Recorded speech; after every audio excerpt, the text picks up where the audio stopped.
Hello and welcome back to another video. Today here again on Forza Horizon 5 to look at the latest paid car pack here in the game, the Chinese Lucky Stars car pack, which arrives in the game along with the Series 30 update that was released on Tuesday. Quickly, before we take a look at the car pack then, let's take a quick look at what's new in this Series 30 update themed around the Lunar New Year. As ever, there will be several new cars in the festival playlist, but also the stadium has been given this Lunar New Year themed makeover, which I have to say does look incredible, and some of the bits from the stadium have also been added as Event Lab props, which is pretty exciting. You probably know by now how much I love Event Lab in this game. There are 3 dragon parts if you want to build a massive dragon. There's a lookout platform, some new gold and red barriers which snap together nicely as all of the barriers of this style do, some gold and red flags, and an explosive fireworks box. Today though, we are focusing on some of the new cars added as part of the new paid Chinese Lucky Stars car pack. The easiest way to purchase this pack if you haven't already is to go to any garage or festival here in Forza, go across to the buy and sell tab, go to car packs, and here you will see the Chinese Lucky Stars car pack, which contains 4 vehicles for £3.99 here in the UK or equivalent elsewhere in the world, which are the Lynk Co 05 Plus, the MG Cyberster, the Volkswagen Santana, and the Wuling Mini EV Macaroon. So then, let's start with the new Lynk Co 05 Plus, which is one of the 2 combustion engine cars in the pack, producing 261 horsepower and 380 torques from a 2-litre engine, whilst weighing quite a chunk at 1,789 kilos, thanks in part to its all-wheel drive system, putting it in low B class at 622 PI from standard. There's not really much else to say about this car though, although they seem to think that a large wing with plus downforce written on it is necessary for some reason. It might be, depending on what options are available for this thing here in Forza, so let's take a look. This car's available in some quite interesting manufacturer colours. We have the green, the orange, the very dark blue I think that is, or the red. But as you might have seen, there are advanced painting options, so if you really wanted to, you could paint your roof in bright green to go with your orange paintwork. There's not really much of interest to report in the upgrade shop either. There are a couple of engine swaps, but they consist of an inline-4 turbo rally engine, or a racing V8 if you wanted to do that, or you can rear-wheel drive swap it, but I'm not really sure why you would.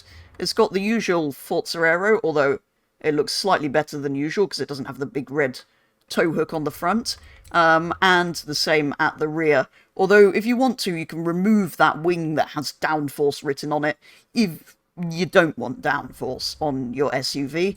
Apart from that, it's all pretty much as you'd expect. Usual tyre compounds, tyre widths, track widths, which will improve how this thing looks slightly, although I'm not really a fan of the shape of this thing overall.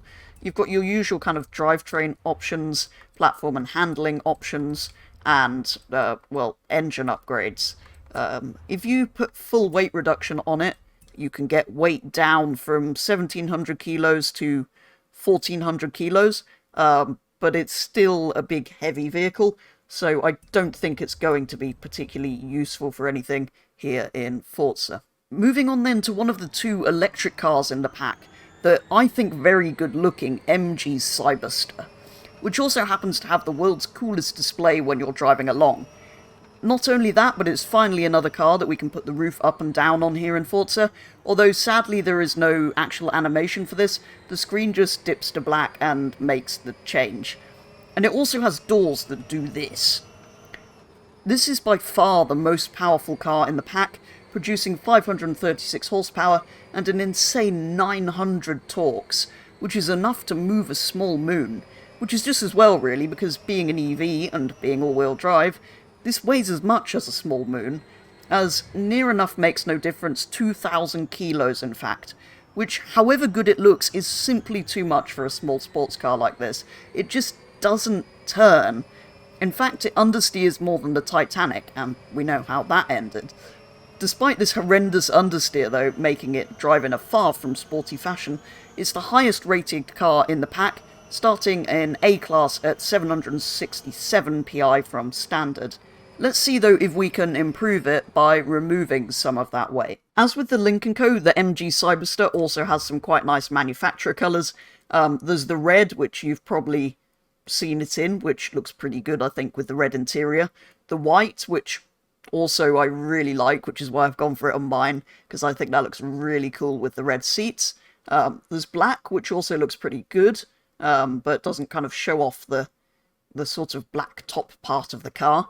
There's blue and orange, which I think both look fantastic, but I feel like they clash with the red interior a little bit, so that's why I haven't gone for those, but there are some really nice manufacturer colours here.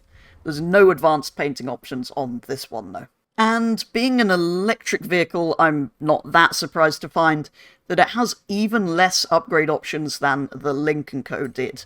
Yes, you can upgrade your motor and battery, but it only takes power up from 536 to 697, which isn't a massive increase compared to some things we've been given in this game. And then once you've swapped it, you can't actually upgrade the motor and battery at all. You can now put the usual Forza Aero on if you want to ruin your car. The rear wing seems particularly massive on this one though. And yeah, other than that, you can do the usual tyre compounds, tyre widths, track widths, which again will improve the sort of stance of the car a little bit. Those rear wheels really do stick out. Then you've got a couple of drivetrain options and some platform and handling options. You can get weight down to 1,500 kilos, but it's still far, far, far too much for a two-seat sports car like this. The third car in this Chinese car pack is a Volkswagen. And that's because this particular Santana model was actually built in China. This car actually originated as a 1980s Passat, but was supposed to be a slightly higher quality and spec to that car, although they got rid of the Santana name in Europe back in the 80s, when this car was originally from. It continued to be built under license in China, however, from 1983 right up to 2000, when it received a mild facelift and they carried on building Passats and VWs under that name anyway there. This car was also built and sold in Brazil until 2006, built and sold as a Nissan Santana in Japan until 1989, and more fittingly for this game, built and sold in Mexico as the Volkswagen Corsair until 1988. So if it wasn't part of this Chinese car pack, I feel like that version would really have made a lot more sense in Forza Horizon 5. Although, apart from the badges, they are pretty much identical cars anyway. As you might expect though, essentially being a Passat from 1981, it's not terribly fast. It has a 1.8 litre inline-4 engine, producing just 94 horsepowers and 145 torques, which it puts through its front wheels. It is, though, relatively light at just 1,100 kilos, I guess because cars were just a lot lighter back in the 80s, but the lack of power does mean that it starts right down in D-Class, with a PI rating of just 340. Unfortunately for the Volkswagen Santana, it has a rather dismal selection of manufacturer colours. There's the blue, which there's nothing wrong with, then there's no other way of describing it, brown, and white, which is just very uninteresting. So you can see why it was an easy choice to go for the blue. In the upgrade shop though, compared to the first two vehicles, there are many, many options, not that that's saying much compared to those. When deciding how many engine swaps to give this car, Forza obviously decided the answer should be yes. It's got many, many engine swaps. We can put an inline-4 in it, another inline-4, another inline-4, an inline-6, a V8, another V8, a V6, an inline-6, a V12, a V10 from a Lexus LFA, another V8, and a quad rotor, because, well, of course we can. There's also a rear-wheel drive or all-wheel drive swap if you want to do that, and you can turbocharge or supercharge it. Apart from that, though, it is kind of as you'd expect. There's Forza Aero, although, again, no tow hook, so it looks slightly better than sometimes, but that's still horrendous. What else? We have your usual tyre compounds, just like the other vehicles. Usual tyre width options.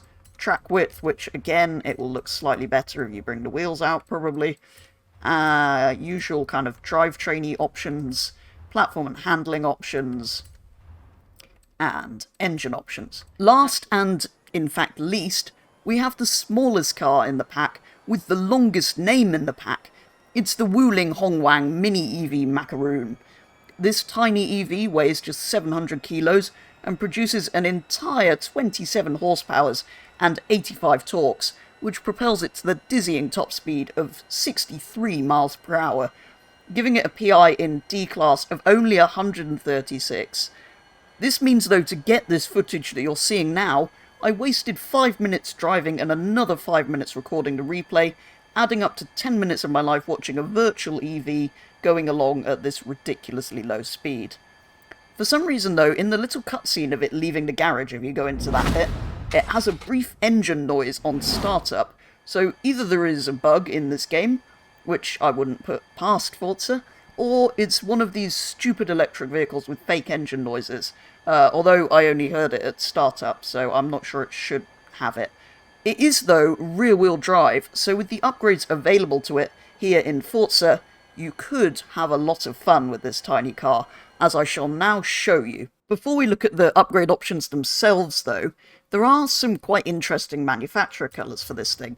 There's the yellow, which I went for because a lemon macaroon is probably the best flavour, but you could also have a pistachio macaroon, or a raspberry macaroon, if you prefer.